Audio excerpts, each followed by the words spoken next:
Wouldn't be a day at SMA without a Chevrolet, folks. 2012 or 14 rather, I guess it would be Malibu. It's got the big 2.4.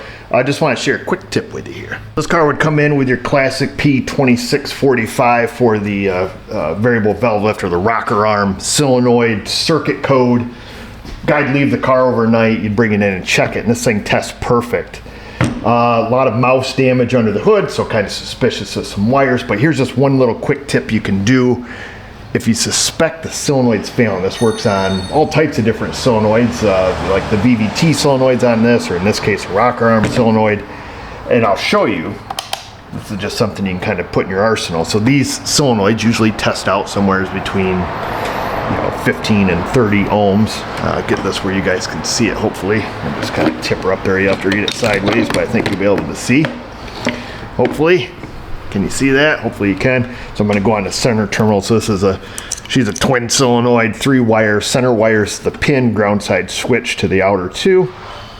So one of these solenoids is 14 ohms, and the other solenoid is about 13 ohms, 12.8. Okay, so that's good. That's within spec.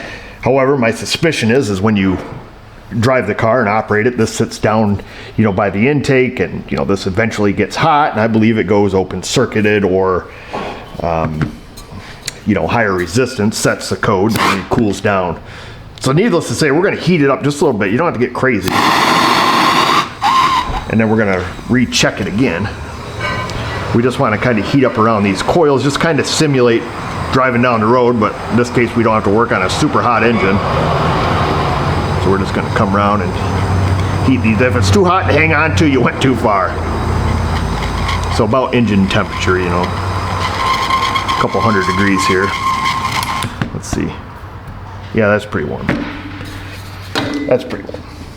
Let's just see what our solenoids say now. Can you guys still see? Still in frame. We'll check this one. 13.4. Now we'll check this one. Well, would you look at that? 48, 156. She's all over the place. Let's see where we're at here. 215,000, 212. Of course, it's starting to cool down now. 210, so 210. But watch your symbol over here. We're at kilo ohms. Okay, so 204.6 kilo ohms. Of course, it's dropping now as it's cooling down, and chances are, it's not super warm. You can you can hang on to it.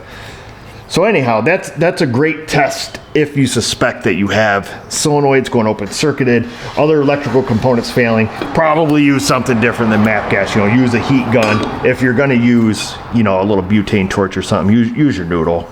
But this may save you some time from driving the car around and trying to get to this connector on the car, which can be kind of a pain. And theoretically, as this thing cools down, I'd imagine our reading will get better. Yeah, see, now we're down to 180, or I'm sorry, 160, and it's dropping fast.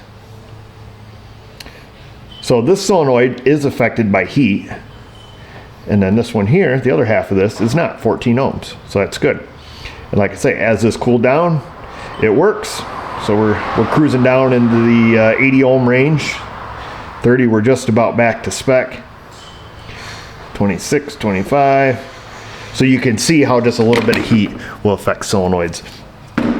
And that's all I wanted to share with you. Not so much on this. This is kind of an easy one. I've done these before, so I knew what was wrong with the car just based on the code. I just wanted to kind of confirm, particularly when you see some mouse damage. So that's it. Maybe this test will help you in your diagnostic process. So thanks for watching.